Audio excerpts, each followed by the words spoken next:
Well, I'm interested to know, you know. Well, it's very interesting because the Gospels are like the Quran, and Acts, the rest of the New Testament is like the Hadith. Why? Understand that. You understand that. I understand that, but I don't agree who made that. Commentary on the Quran, isn't it? I understand, but I'm asking the question: how did you make that separation? Like, for example, do you know why we separate between the Hadith and the Quran? Because Quran is what was revealed to Muhammad, and the Hadith is the commentaries on what was revealed to Muhammad. No. Okay, that's not correct. The reason we do that is what? Is because the Quran, because the Quran is literal revelation from Allah, is literal words verbatim, right? The Hadith is the inspired revelation, but the words of Prophet Muhammad. So the separation is what? Is that the Quran is the literal verbatim words of Allah. We believe Allah spoke these words, literally. The Hadith is revelation given to us by the words of the Prophet himself. Do you understand the difference? No, like, for example, I'll explain. Like, you have the words of Mark, Matthew, Luke, and John. You believe they are inspired. Yes. But you believe it's the word of Matthew, the words of John, and the words of Luke. We believe the Quran is not the word of Prophet Muhammad. It's literally the word of Allah. But how did it come to earth? It came through Angel Gabriel, which is as an intermediate given to him. But it doesn't make it his words. For example, if I say, give me 10 pounds, you go to your friend and you say, Muhammad said, give me 10 pounds. Still my words. You're just delivering them. But the difference is that the gospel is literally the words of Mark, Matthew, Luke, and John. It's their words. They made up these words. That's the difference between Hadith and the Quran now, yeah? So that's why I said it's not the same. Explain to me then, if the Quran is what came to Muhammad, who told people to write it down, and they wrote it because he couldn't write. The Quran. He couldn't the write. Quran came to us in two ways, yeah? Prophet ﷺ, when he received the Quran, he recited it.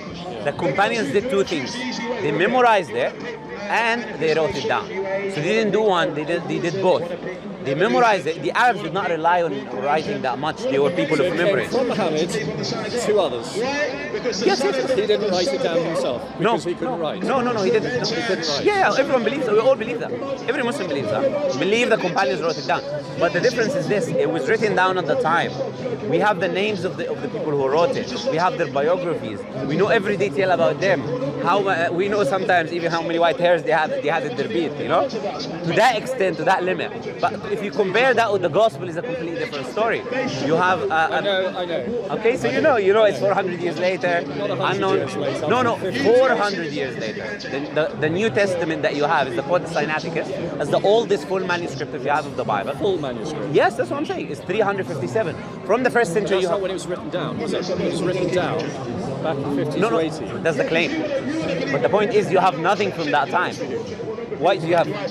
Dead Sea Scrolls. Dead Sea Scrolls is before Jesus. We have the Old Testament.